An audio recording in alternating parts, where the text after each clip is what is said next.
Hello and welcome back to another cocktail tutorial with me, Josh from NJAC Event Bars.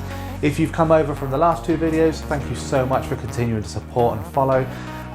We're still developing that style, seeing where this takes us, and we're also listening to you guys on Facebook, Instagram, YouTube, with whatever it is you want us to do. This week we're on to the Cosmopolitan. I'm sure everyone has heard of it, made very famous by Sarah Jessica Parker in Sex and the City. Okay, so what is a Cosmopolitan? Where does it come from? Why is it so famous? Why have we all heard of it? Well, let's start with the obvious. As I just mentioned, Sarah Jessica Parker in Sex and the City was infamous for drinking the Cosmopolitan. That's what really brought it to the attention, brought it to the limelight of drinkers today.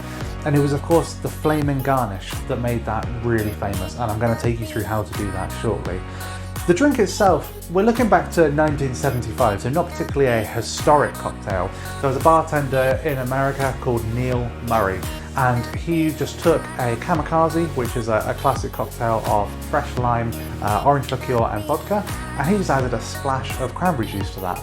The first person to try it said, "Oh, how cosmopolitan," and the Cosmopolitan was born. So that's what we're looking at today.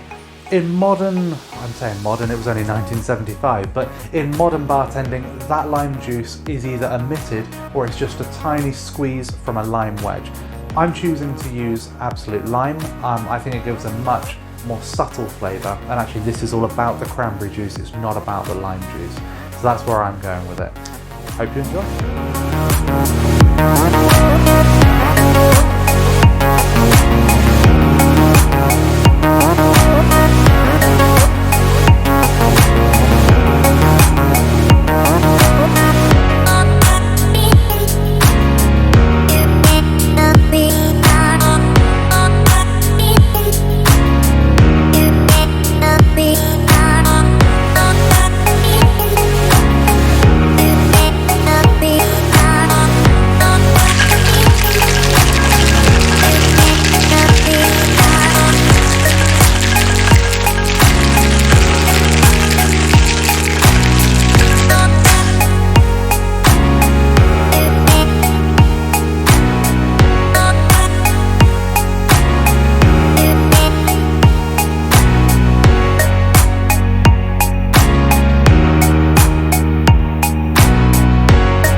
And here it is, the Cosmopolitan, an absolutely beautiful looking drink.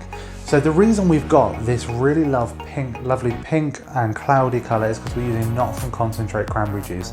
That is vitally important.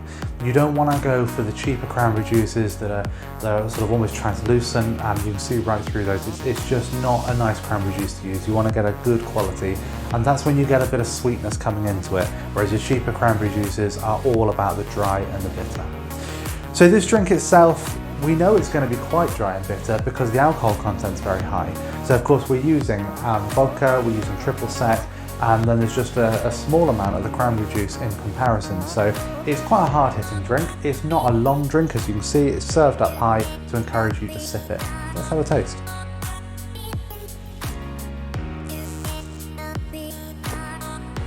Oh, I just love that drink. It is just the perfect balance of sweet, dry, bitter. It's beautiful. So you've got the orange really coming through there. As much as we've only done a small measure of the triple sec, the orange liqueur, it does come through quite nicely. And also where we've flamed that orange and we've actually caramelized those oils that they've gone over, we've rubbed it around the rim of the glass as well. There's quite a strong presence of the orange there as well. The cranberry, it's there on the initial taste, but it kind of just drifts into the background as we get the lime vodka and the orange liqueur taking over. Just a fantastic drink. But hey, enough about me. I want to hear from you guys. I want to see your attempts at this drink. Post pictures down below, post videos, whatever it is you want to do, whether this is Facebook, Instagram, YouTube that you're watching it on. I want to hear from you guys. Until then, stay safe.